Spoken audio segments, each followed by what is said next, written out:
Push, push, push, push. Bonjour à tous. Aujourd'hui, on va vous donner des conseils pour connaître mieux votre voiture et si un jour vous voulez voyager en 4x4. Mais pas uniquement en 4x4, ça peut servir pour la vie de tous les jours. Alors cette vidéo, on va la découper en 3 parties. La première partie, c'est apprendre à connaître son véhicule et ses organes. La deuxième partie, c'est avoir de l'équipement et du bon équipement pour faire un tour du monde notamment. Pas besoin d'avoir une énorme caisse à outils. Et la troisième partie, c'est Bi qui vous la présente.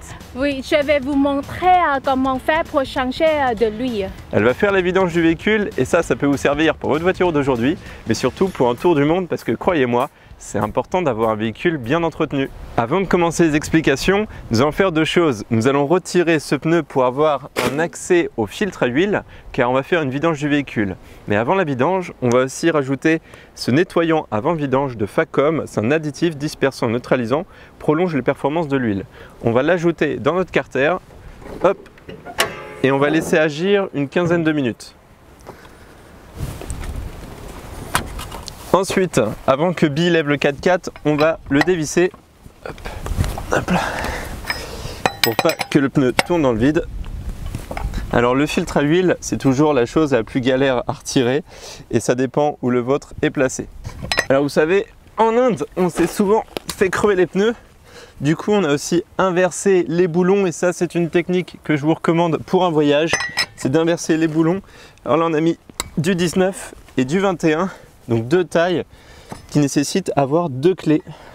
Alors une fois que mon pneu est desserré, je peux démarrer mon 4x4 pour que le produit circule.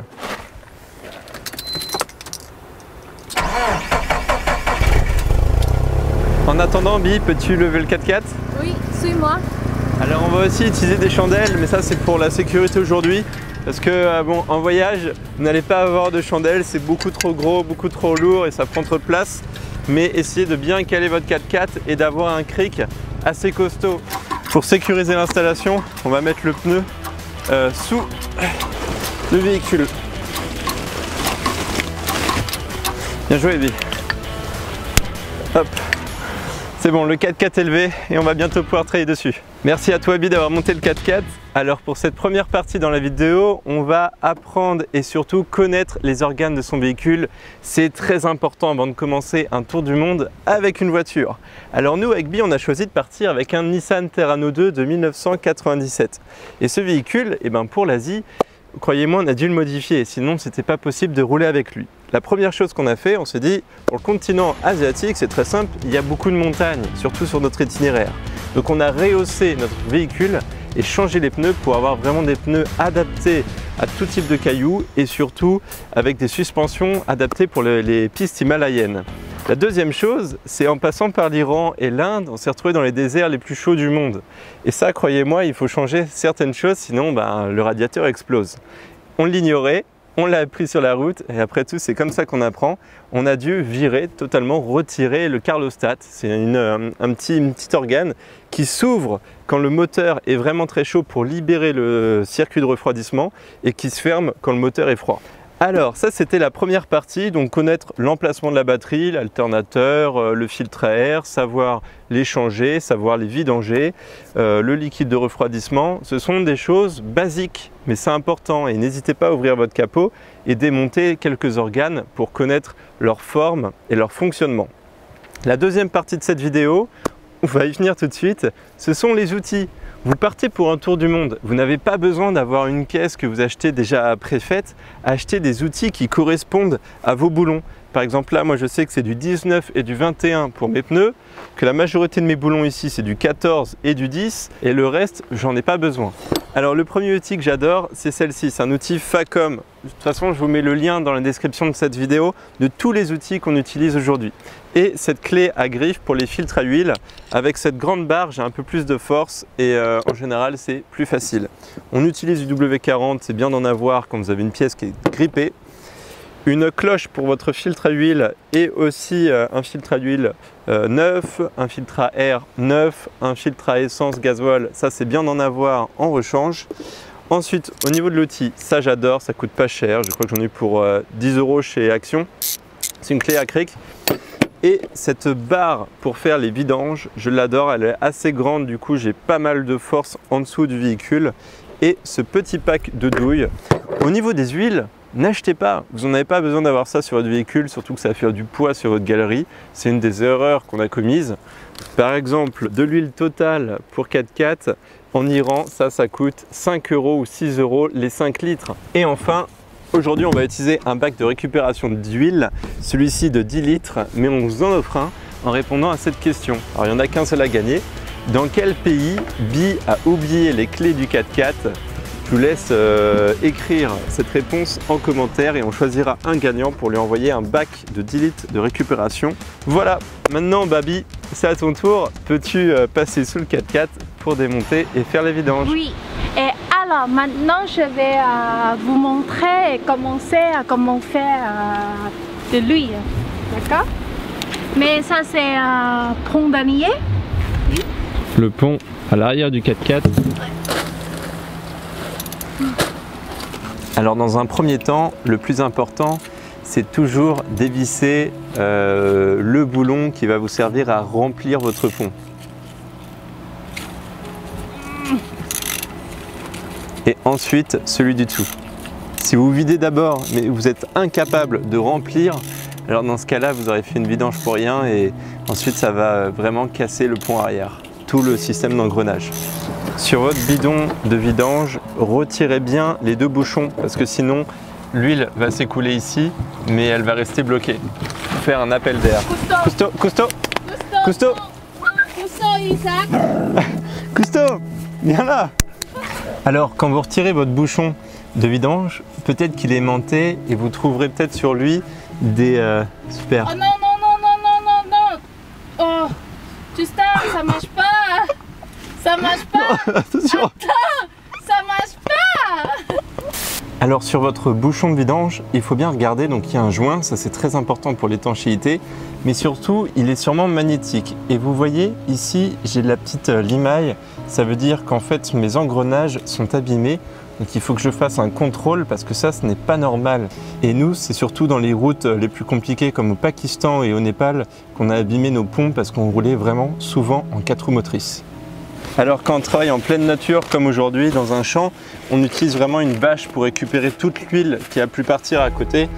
Et là aussi du sopalin pour éponger tout ça parce que c'est vraiment très dangereux pour l'environnement et surtout les animaux.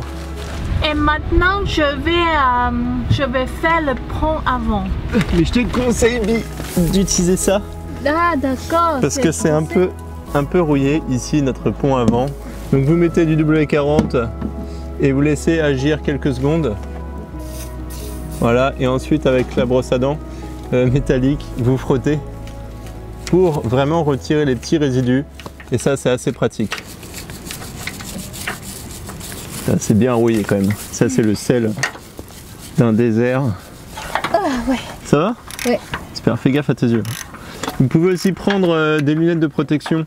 Parce que quand on est sous le 4x4 avec la rouille ou tous les petits débris, des lunettes de protection, c'est bien pratique. Vu qu'on est un peu en pente, je vais mettre le bocal ici. Par précaution, on ne sait jamais si ça déborde. Oh. Attention, hop là, voilà. C'est parce qu'on est en pente. Et vraiment, cette vidéo, elle s'adresse aux débutants. Bi, c'est la première fois qu'elle fait une vidange. Donc, tac, si c'est pour vous rassurer, tant mieux.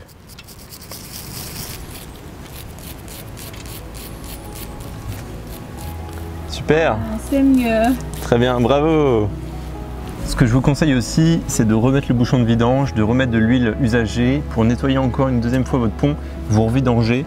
Je vidange en général toujours 2 fois, mais aujourd'hui c'est très propre. Hop, vas-y, pompe. Alors du coup, on utilise des seringues. Il y a plusieurs systèmes. Nous, on a toujours cette vieille seringue, mais au moins, elle ne nous lâche pas, c'est bien pratique.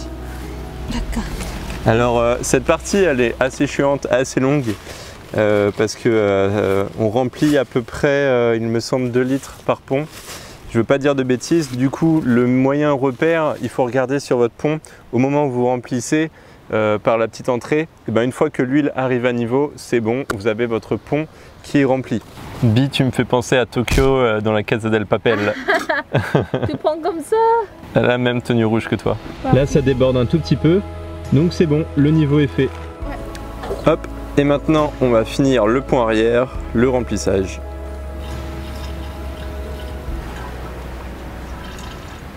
Ensuite, c'est pour le moteur. D'abord, tu dois ouvrir ça pour l'air. Oui, c'est pour l'air. Oui. Que l'huile puisse sortir plus rapidement. C'est après, dans dessous. Vas-y, Bi. Alors, tu es prête? Je suis prêt. C'est bientôt. 1, 2, 3. Super, un beau travail. Très très beau travail. Oh, t'en as dans les seins. Oui, Comment c'est arrivé là? Alors, mais c'est bien ici, mais... Oh.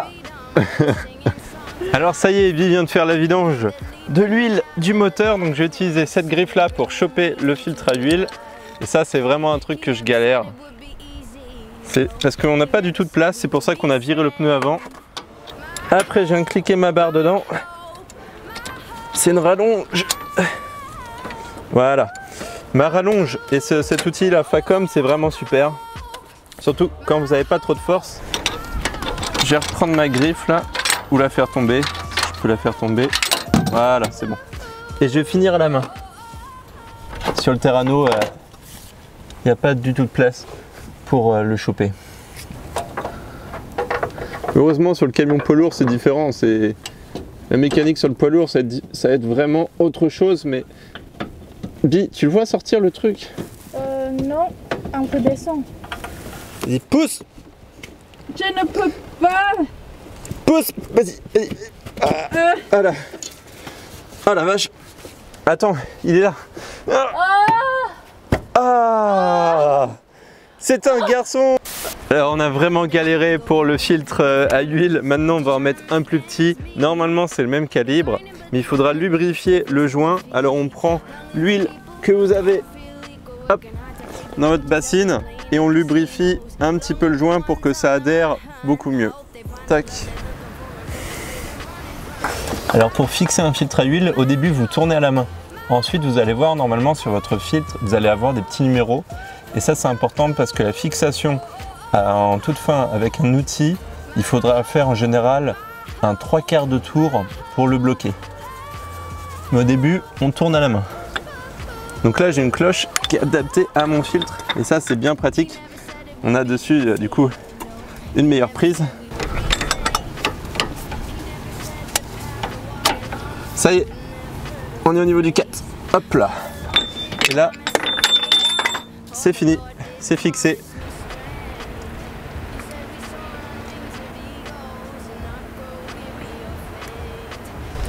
Là, on va regarder, mais il me faut mettre 5 litres dans ce petit 4x4.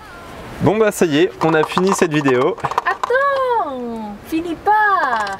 C'est à boîte de vitelle. Ah oui, c'est vrai, tu as l'œil, Bi.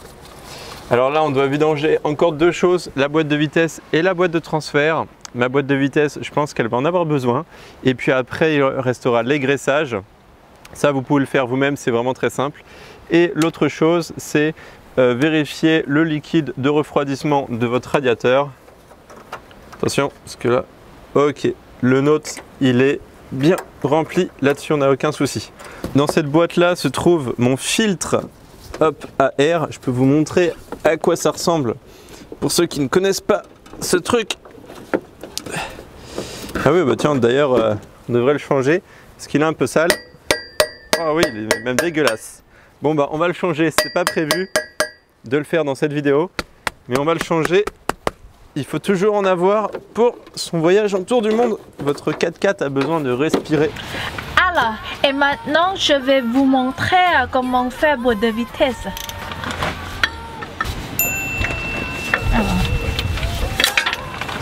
Allez, n'hésitez pas à lâcher un pouce bleu pour Bi, parce que c'est vraiment pas évident pour accéder dans cette partie de la boîte de vitesse. Attends. Do you want I do? Ah non, je vais faire.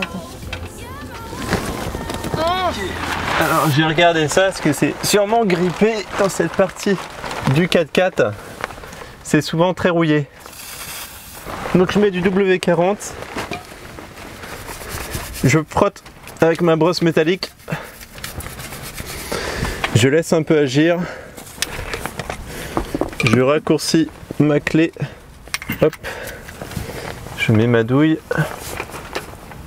Et c'est parti. Attention, ça peut couler à cause du niveau du 4x4. Donc on se protège. Parce qu'il y a quelque chose qui doit sortir. 2, 1.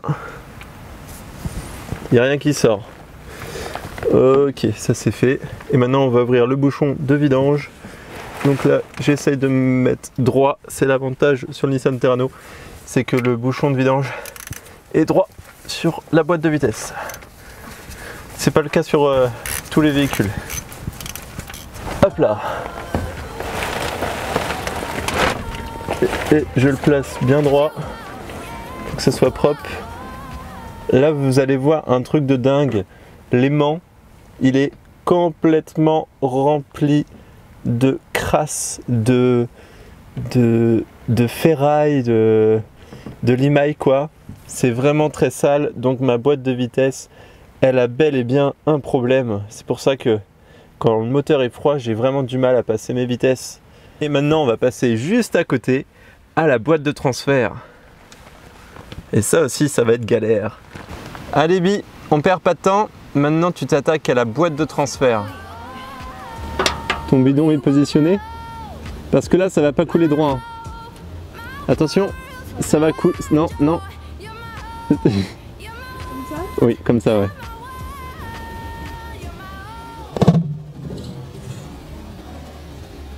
Push, push, push, push. Je te l'avais dit, concentre-toi. Bon, heureusement qu'on a mis une bâche et ça, le gel de transfert, ça pue. Désolé tout le monde. Oh, ça va pas. Regarde, je suis mort parce que de lui, c'est couche. L'huile de transfert, elle est toujours rouge. Oui. Ou l'huile des boîtes automatiques. Regarde. Ah bah bravo. Hein. Ça moi, j'aime le travail quand c'est propre. Dis, bah là, c'est pas du tout propre. Ah, c'est pas trop bien. Ah, c'est pas bien du tout. Hein. Oui, je suis très désolée à tout le monde, mais ça c'est la première fois. Mais j'ai essayé, mais pour vous... C'était une première. Ouais. Alors allons voir si c'est bien nettoyé. Ouais, presque. Alors maintenant nous terminons par la boîte de vitesse, son remplissage, et c'est exactement la même huile que les ponts. Oh Bi, t'es vraiment sale, t'as de l'huile partout. Non, c'est propre. Alors attends. Bon alors pendant que vous finissez le remplissage de la boîte de vitesse, parce que c'est assez long, nous on va graisser et on attend que ça déborde. Ah voilà. Une fois que ça coule, et ben c'est bon. Mais ça, c'est les graisseurs en général en voyage, c'est ce qu'on oublie. Ah, j'adore quand ça sort. Alors nous l'avons retiré au début de la vidéo, mais je vous conseille d'en avoir un. C'est un protège-carter l'huile. Il se fixe ici sur le châssis, donc là c'est plutôt devant le véhicule. Et ça c'est très pratique, surtout quand il y a des cailloux sur les pistes. Alors maintenant Bi, que fais-tu? Ah, c'est boîte de transfert.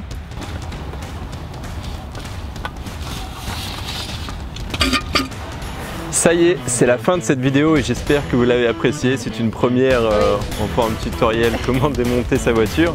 Si vous aimez ce genre de vidéo, vous pouvez aimer celle-ci et Bi va démonter la gearbox, la boîte de vitesse la prochaine fois parce qu'on a vu qu'il y avait des petits soucis. En tout cas, on pensait dormir ici ce soir, mais vu que t'es super sale... Mais malheureusement... Non, mais je pense qu'on va rentrer à la maison. En tout cas, on a encore le pneu à remettre.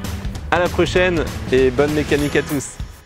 Et n'oubliez pas, il y a un des bidons de vidange à gagner dans cette vidéo. Il faut regarder dans le lien. Hop, il y a toutes les informations dans ce vidéo.